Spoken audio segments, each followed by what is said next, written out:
هناك الكثير من قصص النضال الذات التي تمر علينا يوميا، والتي تخلق لنا الدافع والهدف والتصميم على تحقيق طموحاتنا. وهذه هي إحدى القصص المستوحاة من حياة شخص عصامي، والذي أصبح بفضل جهود الدؤوبة ملياردير يشار له بالبنان. هذا الرجل لم يستسلم أبدا، واجتاز كل عقبة وقفت في طريقه بشجاعة كبرى وتفاني. فلم يكن طريقه مفروشا بالورود، وإنما كان مليئا بالصعاب التي استطاع أن يقهرها حتى وصل إلى قمة النجاح. بدأ سليمان الرجحي حياته من القاع، وعبر التحديات بعمله وجده وإخلاصه حتى أصبح أحد الرجال الأغنياء الناجحين. فقد احتل المرتبة 107 عالميا في قائمة فوربس لأثرياء العالم، والمرتبة 7 عربيا بثروة بلغت 8.4 مليارات دولار.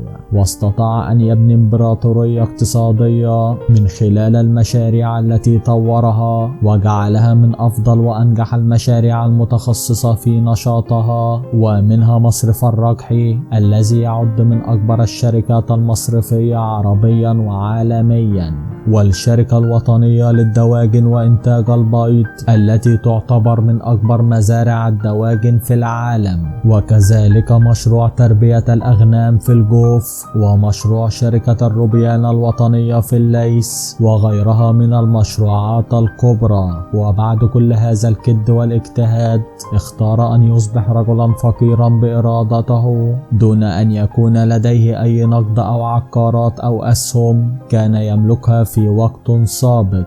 فقد قسم كل أصوله وممتلكاته بين أبنائه، وخصص الباقي للأوقاف، والتي تعتبر أكبر هبة في تاريخ العالم الإسلامي، واعترافا بعمله المتميز لخدمة الإسلام، بما في ذلك دوره في تأسيس أكبر بنك إسلامي في العالم، ومساهمته المنتظمة في الجهود الإنسانية لمكافحة الفقر. تم اختيار الرجحي لجائزة الملك فيصل الدولية المرموقة لخدمة الإسلام. وهذا الشيخ رغم ما وصل إليه من غناء كان يحب لبس ثوب عمره 30 عاما ليوعظ نفسه ويردعها. وكان قد ولد الشيخ سليمان بن عبد العزيز الرجحي في عام 1920 ميلادية لأسرة فقيرة تعيش في البكيرية بالقصيم وسط المملكة، وتعود أصوله إلى قبيلة بني زيد في نجد.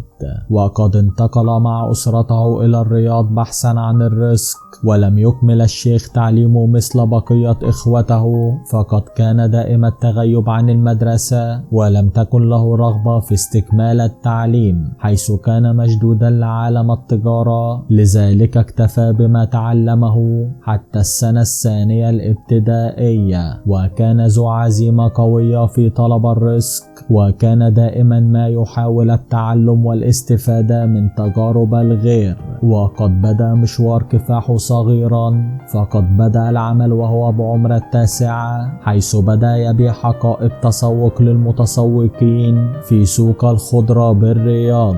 وذات مرة وجد الأطفال يتهافتون على شراء الطائرات الورقية، فاشترى واحدة بآخر قرش في جيبه وفككها ليتعرف على طريقة صنعها، ثم جمع سعف النخيل ليصنع منها مثل هذه الطائرات ويبيعها بنصف قرش. وعمل في تجارة الكيروسين، حيث لم تكن الكهرباء معروفة في ذلك الوقت، وكان الكيروسين يأتي من خارج المملكة في تنكات ثم تعبأ في قوارير، وكان يربح من هذه التجارة قرشا أو قرشا ونصف خلال اليومين.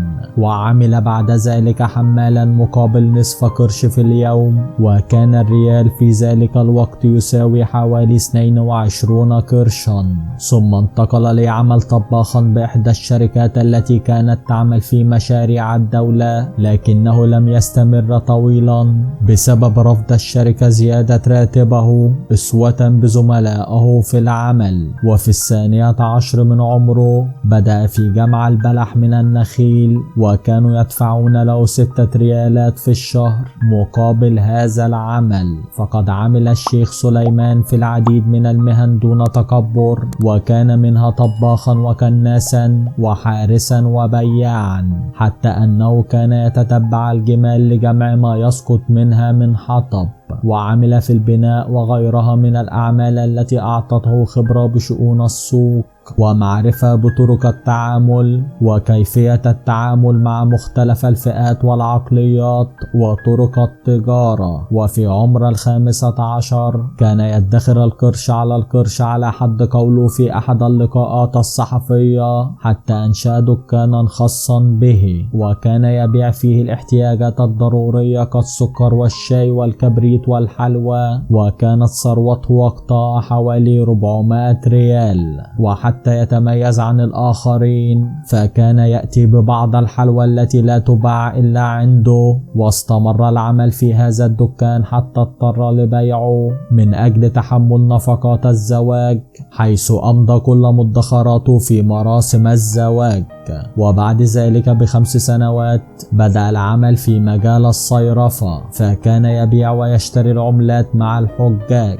وكانت انطلاقته في عالم الاقتصاد عندما عينه أخوه صالح الركحي موظفا معه، وكان راتبه في ذلك الوقت 1000 ريال. وكان بجانب عمله مع أخوه كان يعمل في وقت فراغه في بيع مواد البناء والأقفال لتحسين دخله. وفي عام 1970 ميلادية فصل الشيخ سليمان الركحي أعماله عن أخيه، وقام بافتتاح شركته الخاصة لتبادل العملات، وبدأ عمله بصرف العملات مع الحجاج.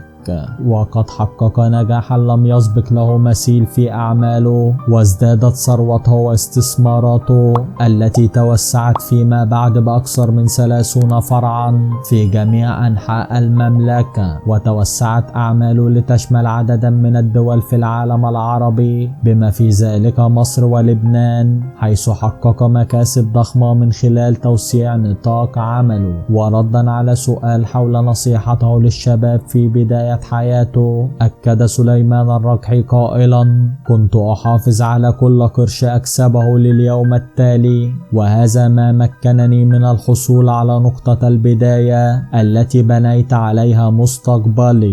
ويقول الركحي إن رأس الإنسان هو كمبيوتر إذا استخدم في التفكير الجاد والعمل الدؤوب، وقنوات العمل مفتوحة أمام الجميع تنتظر دخولها. ومن هذا المنطق استطاع الملياردير الشهير أن يبني ويدير صروحه الاقتصادية. ورغم أن الرجل لم يكمل تعليمه إلا أنه نجح في إدارة موظفيه، والذين يحمل معظمهم شهادات وخبرات اقتصادية كبيرة. وانتقل الشيخ سليمان الركحي رحمه الله إلى ذمة الله في يوم الثلاثاء الموافق 27 من يونيو عام 2017 ميلادية، وقد أوصى بعدم إقامة عزاء له بعد وفاته، وأردف في وصيته: من أراد العزاء فعليه التصدق بمبلغ التعزية للجمعيات الخيرية. فقد حملت قصة كفاح التي استمرت قرابة 80 عاما في عالم التجارة الكثير من العبر والدروس، والتي ترسم الطريق لكل باحث عن النجاح،